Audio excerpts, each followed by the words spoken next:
नमस्कार दोस्तों and welcome to world affairs. मैं हूं Prashant Dhawan. Now first of all मैं यहां पर चाहता हूं आप ये बहुत ही सुंदर वीडियो देखिए जो हमारे देश के पीएम ने रिसेंटली करी है शेयर।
बौद्धावतारे रामक्षेत्रे अस्मिन् इन्द्रप्रस्थक्षेत्रे दक्षिणवाहिन्या यमुनाया पश्चिमे।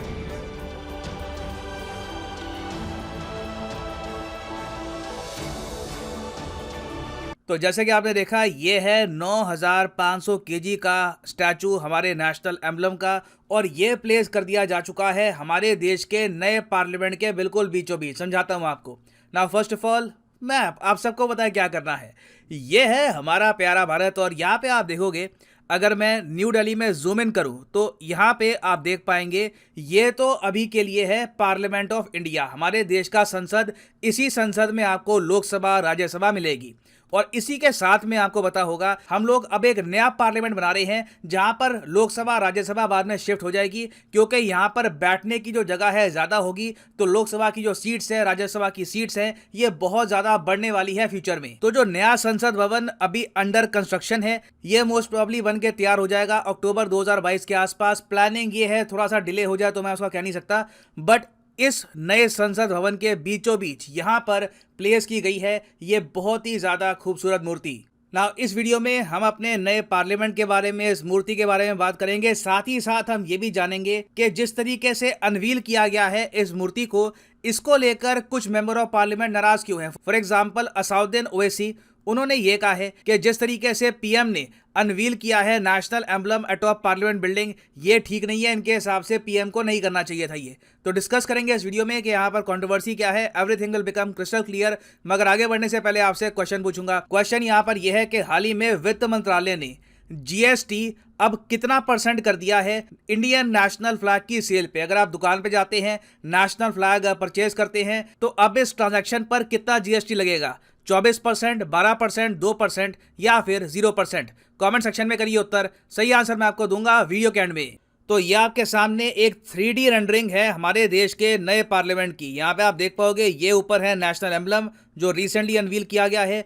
पूरी कॉस्ट इस पूरे पार्लियामेंट बिल्डिंग की है 862 करोड़ रुपीस। इसकी कंस्ट्रक्शन शुरू हुई थी 10 दिसंबर 2020 को, और इसकी कंस्ट्रक्शन खत्म हो जाएगी अक्टूबर 2022 तक। एटलीस्ट ये प्लान है, और बताया जा रहा है कि ये बिल्डिंग 150 साल तक खड़ी रहेगी। मोस्ट प्रॉब्ली 150 साल से भी ज्यादा ये बिल्डिंग खड़ी रहने वाली है। ना यहाँ पर आप पूछोगे वेट, ये जो सारी डिटेल है ये सरकार ने क्या खुद बताई है? तो हाँ बिल्कुल, सरकार ने इस पर एक खुद वीडियो रिलीज भी करी थी। इट्स अ ब्यूटीफुल वीडियो जहाँ पे बताया गया है कि नए पार्लियामेंट की आवश्यकता क्या है, इसको हम क्यों बना रहे हैं, इसका आकार यही हमने क्यों चूज किया है। दुनिया का सबसे बड़ा लोकतंत्र,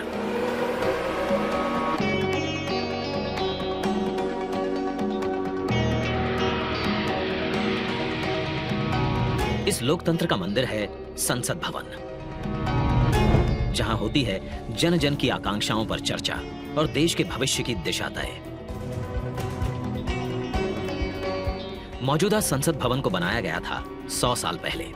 इन 100 सालों में आवश्यकताओं के अनुरूप इसे कई बार रिपेयर और रेनोवेट किया जा चुका है, पर अब पुरानी संरचना में सीटिंग क्षमता बढ़ाना मुमकिन नहीं, और ना ही मुमकिन है इंफ्रास्ट्रक्चर और टेक्नोलॉजी में सुधार कर उसे अपग्रेड करना।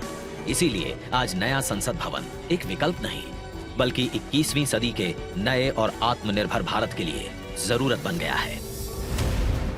एक भारत श्रेष्ठ भारत की भावना को संजोए नया संसद भवन फैला होगा 64,500 वर्ग मीटर के विशाल एरिया में, जिसका निर्माण 21 महीनों यानी कि आजादी की 75वीं सालगिरह तक संपन्न कर लिया जाएगा। और इसे खास बनाएगा हमारी सांस्कृतिक विविधताओं से प्रेरित इसका त्रिभुजाकार डिजाइन, जिसे बेहतर स्पेस मैनेजमेंट के लिए भूकंपरोधी सिस्टम के मुताबिक Z और Z+ लेवल की सुरक्षा सुनिश्चित करने, इको फ्रेंडली ग्रीन कंस्ट्रक्शन से बिजली खपत को 30% तक कम करने और अगले 150 से ज्यादा सालों की जरूरतों पर खरा उतरने के लिए बनाया जाएगा। नए संसद भवन की कुल सीटिंग क्षमता पहले के मुकाबले 150% से भी अधिक होगी। मतलब अब लोकसभा कक्ष में 888, राज्यसभा कक्ष में 384, जबकि संयुक्त संसद अधिवेशन में 1272 सांसदों की सीटिंग क्षमता होगी। साथ ही डिजिटल इंटरफेस और आधुनिक सुविधाओं से युक्त होंगे सांसद कार्यालय और लोकसभा और राज्यसभा हॉल होंगे हाई क्वालिटी ऑडियो वीडियो और हर एक डेस्क इलेक्ट्रॉनिक गैजेट से लैस। इसके अलावा यहाँ पर होगा भारत की भव्य विरासत को दर्शाता संविधान हॉल, पुस्तकालय, समिति कक्ष और भोजन क्षेत्र। मतलब कि नया संसद भवन होगा 130 करोड़ देशवासियों की आशाओं को नई बुलंदियां देने वाला। मुझे ये बहुत बढ़िया लगा है कि 3D एनिमेशन जो बना रहा था इस पूरी वीडियो की, उसने यहाँ पर जो झंडा भी ऐड किया है इंडिया के साथ, वो जापान का किया है, ये दिखाने के लिए कि कल को अगर मान लो जापान के प्राइम मिनिस्टर या कोई उनका विदेश मंत्री कोई आता है हमारे संसद में तो कैसे वेलकम होगा। तो ये भी मैं कहूँगा काफ़ी अच्छी डिटेल है। और इंडिया के नेशनल एम्बलम को अगर हम देखें तो मैं जेन्युइनली आपको बता रहा हूँ अपनी feeling, I feel like a very proud human being जब भी मैं देखता हूँ इंडिया के एम्बलम को। It's the best thing about our country. मैं आपको बता रहा हूँ इसका रीज़न क्या है, आप एक बार सोच कर देखिए। मौर्य एम्पायर जो 2200 साल से भी पहले भारत पे राज करता था, जिस एम्पायर ने इंडिया को महान एम्परर्स दिए, चंद्रगुप्त मौर्य, उसके अलावा अशोका, आपको पता होगा अशोका के पिता थे बिंदुसारा, उनके पिता थे चंद्रगुप्त मौर्य। और जो हमारे देश का एम्बलम है ये हमने डायरेक्टली, जो लॉयन कैपिटल है अशोका, उसकी स्टैचू से बोरो किया है। Directly it is inspired from Ashoka's empire. यहाँ पर आप अगर देखें तो अशोक चक्र आज भी, कितनी एक इंटरेस्टिंग बात है, 2200 साल पुरानी जो हमारी विरासत है आज भी उसको कैरी फॉरवर्ड कर रहे हैं। क्योंकि आप सम्राट अशोक का अगर एम्पायर देखो तो ये बंगाल से, अफगानिस्तान से, सदर्न इंडिया में हर जगह ये फैला हुआ था। और एम्परर अशोका को पूरी दुनिया कहती है Ashoka the great, he really was a great king. तो वैसे आप अगर हिस्ट्री के हिसाब से देखें तो शायद इंडिया का एम्बलम दुनिया में सबसे ज़्यादा पुराना है। झंडे की वैसे अगर मैं बात करूँ ना, देखो आप गूगल करोगे दुनिया का सबसे पुराना झंडा तो टॉप पे आता है डेनमार्क का झंडा। क्योंकि बताते हैं ये, मतलब क्रूसेड्स, अभी इसका लिंक जोड़ के देखते हैं कि जीसस क्राइस्ट का जो क्रॉस है वो आपको मिलेगा इनके झंडे पे। जी हाँ, ये लोग कोई जानते नहीं है। इंग्लैंड का झंडा देख लो आप, डेनमार्क, स्वीडन, फिनलैंड, सबके झंडे पे आपको रिलीजियस फिगर दिखेगी। जो जीसस क्राइस्ट का क्रॉस है सब पे आपको मिलेगा, because they are Christian countries. तो डेनमार्क का झंडा बताया जाता है कि जी देखिए 13वीं सेंचुरी के आसपास बना था। इन सब के कंपैरिजन में इंडियन एम्बलम परहैप्स दुनिया का ओल्डेस्ट है। इस पर कभी कोई रिसर्च करी नहीं गई क्योंकि दुनिया भर में बहुत से देशों के विभिन्न एम्बलम्स हैं, मगर definitely India's emblem is a thing of beauty. Now अब नए पार्लियामेंट में जब ये जो स्टैचू है एम्बलम का, इसको अनवील किया गया, देश के सामने प्रेजेंट किया गया, इसको लेकर असाउद्दीन ओवैसी ने प्रोटेस्ट किया। इन्होंने यहाँ पर यह कहा है कि देखो संविधान जो है हमारा, ये अलग करता है पार्लियामेंट को, गवर्नमेंट को और जुडिशरी को। पीएम मोदी किसको रिप्रेजेंट करते हैं? ये रिप्रेजेंट करते हैं हेड ऑफ गवर्नमेंट। तो असाउद्दीन ओवैसी के हिसाब से प्राइम मिनिस्टर मोदी को ये नेशनल एम्बलम हमारे नए पार्लियामेंट पे अनवील नहीं करना चाहिए था। परहैप्स यहाँ पर ये कहना चाहते हैं कि प्रेसिडेंट को या फिर ये चीफ जस्टिस को भी बुला लेते, सब लोग मिलकर यहाँ पे अनवील करते। तो इस बात को लेकर ये नाराज हैं। उसके अलावा इन्होंने यहाँ पर एक बात ये भी ऐड करी है कि पीछे आप देखोगे, आपको देखेंगे ओम बिरला साहब। ओम बिरला साहब आपको पता होगा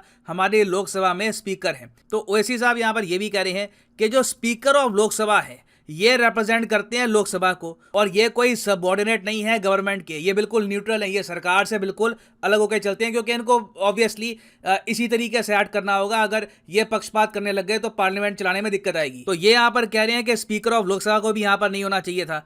तो ये इनकी यहाँ पर नाराजगी है। हालांकि देखो, आप टेक्निकल पॉइंट ऑफ व्यू से कह सकते हैं कि ये पार्लियामेंट का इनॉग्रेशन तो हो नहीं रहा था, पार्लियामेंट का एक आप कह लीजिए पार्ट है, वहां पे एक नेशनल एम्बलम का स्टैचू है, उसको अनवील किया जा रहा है। मगर इस इशू को लेकर भी कई लोग विरोध कर रहे हैं, ये कह रहे हैं कि PMO has violated constitutional norms. Now इस पर मैं कमेंट करूंगा नहीं कि कौन सही है कौन गलत है, उसमें पॉलिटिकल हो जाएगा इशू। मेरा काम यह है कि दोनों जो पक्ष यहाँ पर जो कह रहे हैं ये न्यूट्रल तरीके से आपको बताना। मैं एक्चुअली आपसे पूछना चाहूंगा आपका ओपिनियन कि क्या आप मानते हैं कि पीएमओ को यहाँ पर अनवील करना चाहिए था ये स्टैचू या नहीं? कमेंट सेक्शन में लिखिएगा, मैं जानना चाहूंगा आपके थॉट्स। एंड फाइनली वापस आते हैं अपने क्वेश्चन की तरफ कि as per the recent notification by the finance ministry, अगर आप भारत का झंडा परचेज करती हो तो कितना जीएसटी लगेगा? तो सही उत्तर इसका है 0% जीएसटी लगेगा। जी हाँ, नेशनल फ्लैग की सेल पर जीएसटी एग्जेम्प्ट कर दिया जा चुका है, ये क्लैरिफाई कर दिया है केंद्र सरकार ने। और फाइनली यहाँ पर मैं ये भी ऐड कर दूं कि लाइफ में अगर आप एक बार प्रॉपरली यूपीएससी एग्जाम की तैयारी करना चाहते हैं, किसी भी एग्जाम की तैयारी करना चाहते हैं, चाहे आईआईटी हो, बैंक हो, तो सिंपली जाइए कमेंट सेक्शन में। कमेंट सेक्शन में आपको मिलेगी ये पिंड कमेंट और यहाँ पे आप परचेज कर सकते हैं the course of your choice. For example let's say आप प्रिपेयर कर रहे हैं फॉर यूपीएससी, क्लिक करिए यूपीएससी पर और यहाँ पे आपके सामने खुल जाएगा ये पेज और यहाँ पे आप परचेज कर पाएंगे UPSC course for 36 month as well. अगर मान लीजिए आप एक कॉलेज स्टूडेंट हैं, अभी आपके पास टाइम है 2-3 साल का, आराम से यूपीएससी की प्रिपरेशन करनी है, तो 36 महीने का जो कोर्स है ये भी आप कर सकते हैं परचेज। मगर जो प्राइसेस यहाँ पर लिखे हैं ये पे करने की जरूरत नहीं है, सिंपली यहाँ पर कोड यूज करिए PD10 and the prices will start falling. So use the code PD10 and save money. So इसी नोट के साथ ये है वीडियो का अंत। Thank you for listening and as always God bless you all.